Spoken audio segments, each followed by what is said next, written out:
Long ago, in a village there lived a young man named Aaron. Willowdale was a place of tradition, where children followed their father's footsteps, and choices were made not with hearts, but with history. But Aaron was different. Since childhood, he dreamt not of plowing fields or tending livestock like his ancestors, but of crafting instruments, beautiful, soulful pieces that could sing even without a voice. His fingers danced over wood, strings, and metal with unmatched grace, and he could create melodies that moved even the coldest heart. At the age of 21, Aaron made a bold decision. He would leave the village and open a music workshop in the nearby town of Eldhollow, a bustling place known for its love of arts and culture. Though it meant leaving behind his family's farm and the only life he had known, Aaron was determined. He had saved for years, sold small carvings in secret, and practiced under the moonlight while others slept. But the morning he was to leave, the whispers began.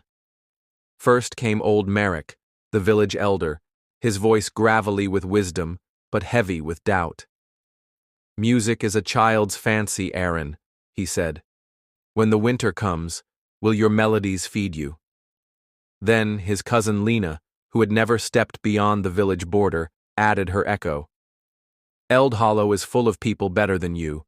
They'll laugh at a villager trying to play city games." And finally, his own father, silent until then, looked him in the eye and said softly, "Your grandfather built this farm with blood and hands. You'd walk away from that. For a flute?" Aaron's resolve trembled. Like leaves in the wind, his confidence began to scatter. That night, he unpacked his bags. The dreams that once soared like birds now lay grounded, trapped in the cage of others' fears. For weeks, he worked the farm. His tools no longer carved music, but dug into soil. Yet his soul ached, and his eyes lost their spark. The villagers smiled, thinking he had come to his senses. But destiny does not stay quiet forever. One evening, as Aaron sat by the river, he heard a faint, sweet sound, a flute. It was unlike anything he had heard. He followed the melody through the trees and found a small girl, no older than 10, playing a wooden flute. She was a traveler's daughter, passing through Willowdale. She stopped when she saw him. "Do you play too?" she asked innocently. "I used to," Aaron replied. "Why did you stop?" He hesitated, then answered, "Because everyone said I wouldn't make it." The girl frowned, confused. "But how would they know if they aren't you?" Her words struck him like thunder. That night, Aaron didn't sleep.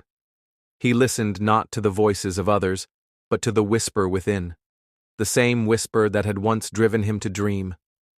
The next morning, before the sun had fully risen, Aaron packed his bags again.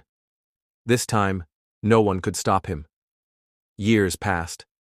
Aaron's workshop in Eldhollow became a haven for music lovers. His instruments were praised by nobles and travelers alike. Children learned music in his shop, and his melodies were played in courts and cottages across the kingdom. Back in Willowdale, his name was first spoken in curiosity, then with pride.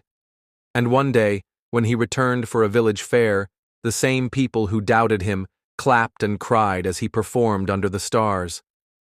After his song, someone asked, "Aaron, what changed your mind that second time?"